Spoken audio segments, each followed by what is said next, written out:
Assalamualaikum warahmatullahi wabarakatuh. Halo teman-teman, pada video kali ini saya akan memaparkan materi dengan judul Ringkasan Analisis tentang Model, Pendekatan, dan Evaluasi Kurikulum serta Relevansi terhadap Perkembangan Kurikulum Nasional. Pada video kali ini saya akan menguraikan 3 poin utama. Yang pertama, ada esensi kurikulum dan komponen utama. Yang kedua, prinsip dan pendekatan pengembangan kurikulum. Dan yang ketiga, model evaluasi kurikulum. Baik, langsung saja. Yang pertama ada esensi kurikulum dan komponen utamanya. Apa sih itu kurikulum? Nah, kurikulum adalah rencana sistematis untuk pendidikan yang mencakup tujuan, isi, proses, dan evaluasi pembelajaran. Esensinya terletak pada perannya sebagai panduan untuk mencapai kompetensi siswa, memastikan pendidikan relevan dengan kebutuhan masyarakat dan perkembangan zaman. Kemudian selanjutnya komponen utama kurikulum. Yang pertama ada tujuan pembelajaran, yaitu menentukan hasil akhir yang diharapkan seperti penguasaan pengetahuan, keterampilan, dan nilai-nilai. Yang kedua isi materi. Konten yang dipilih berdasarkan relevansi seperti mata pelajaran inti, yaitu bahasa, matematika, sains, dan muatan lokal lainnya. Kemudian yang ketiga metode pengajaran, yaitu strategi seperti pembelajaran aktif, kolaboratif, atau berbasis proyek untuk mendukung interaksi siswa. Yang keempat, evaluasi, pengukuran efektivitas melalui tes, observasi, dan umpan balik. Yang kelima yang terakhir sumber daya, yaitu buku, teknologi, dan lingkungan belajar yang mendukung implementasi. Kemudian selanjutnya relevansi terhadap perkembangan kurikulum nasional. Di Indonesia, kurikulum 2013 menekankan komponen ini dengan fokus pada kompetensi siswa. Sementara kurikulum Merdeka 2021 menambahkan fleksibilitas untuk mengakomodasi perubahan sosial dan teknologi, memastikan kurikulum lebih adaptif dan inklusif. Yang kedua ada prinsip dan pendekatan pengembangan kurikulum.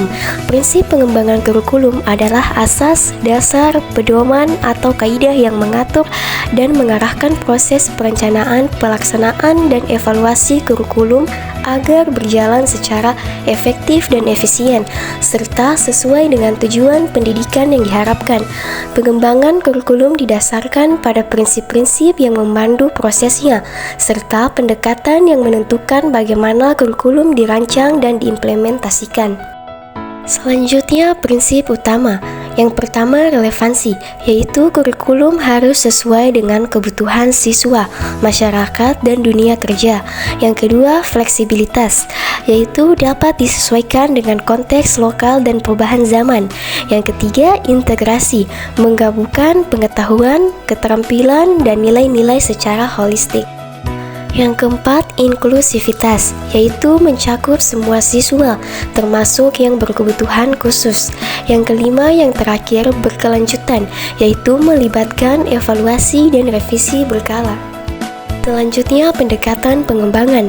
Yang pertama ada pendekatan behavioristik, yaitu fokus pada tujuan spesifik dan penguatan perilaku melalui latihan berulang, misalnya model Taylor. Kemudian yang kedua, pendekatan konstruktivis. Siswa membangun pengetahuan sendiri melalui eksplorasi dan pengalaman, misalnya model Piaget atau Vygotsky. Yang ketiga, pendekatan sistemik, yaitu melihat kurikulum sebagai sistem terintegrasi dengan komponen saling terkait, misalnya model Oliva. Yang keempat, yang terakhir, pendekatan berbasis kompetensi, menekankan penguasaan keterampilan praktis seperti dalam kurikulum 2013. Selanjutnya, relevansi terhadap perkembangan kurikulum nasional. Kurikulum 2013 di Indonesia mengadopsi pendekatan berbasis kompetensi dan konstruktivis untuk meningkatkan kreativitas siswa. Sementara kurikulum Merdeka memperkuat prinsip fleksibilitas dengan modul pembelajaran mandiri, menyesuaikan dengan tantangan pandemi dan transformasi digital. Kemudian yang ketiga, model evaluasi kurikulum. Apa sih itu model evaluasi kurikulum? Evaluasi kurikulum adalah proses sistematis untuk menilai efektivitasnya, memastikan perbaikan berkelanjutan. Model ini berfungsi sebagai panduan sistematis bagi evaluator untuk menentukan data apa yang harus dikumpulkan, metode apa yang digunakan, dan bagaimana hasil evaluasi akan diinterpretasikan untuk perbaikan dan pengambilan keputusan. Selanjutnya, model utama evaluasi. Yang pertama itu ada model Taylor 1949. Fokus pada tujuan evaluasi, isi, metode, dan hasil melalui pertanyaan seperti apakah tujuan tercapai, bagaimana efektivitas komponen. Yang kedua, model Stake 1967 menggunakan pendekatan responsif dengan mengumpulkan data dari berbagai stakeholder seperti guru, siswa, orang tua untuk menilai dampak kontekstual. Yang ketiga, model Scriven 1967, yaitu membedakan evaluasi formatif atau selama proses dan sumatif atau akhir proses untuk perbaikan real time. Yang keempat dan terakhir, model CIPP atau Staff Librem 1971, meliputi konteks, input atau sumber daya, proses atau implementasi, dan produk atau hasil untuk evaluasi komprehensif. Selanjutnya, relevansi terhadap perkembangan kurikulum nasional. Di Indonesia, evaluasi kurikulum 2013 menggunakan model CIP untuk mengukur dampak terhadap literasi dan numerasi siswa. Sementara kurikulum Merdeka menekankan evaluasi formatif melalui asesmen otentik, mendukung pengembangan kurikulum yang lebih responsif terhadap kebutuhan nasional seperti peningkatan kualitas SDM.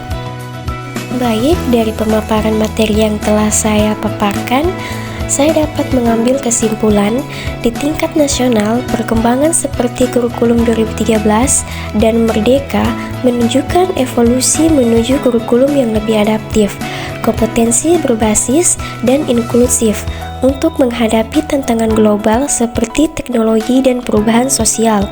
Analisis ini mendorong inovasi pendidikan yang berkelanjutan. Baik, sekian pemaparan materi dari saya. Assalamualaikum warahmatullahi wabarakatuh.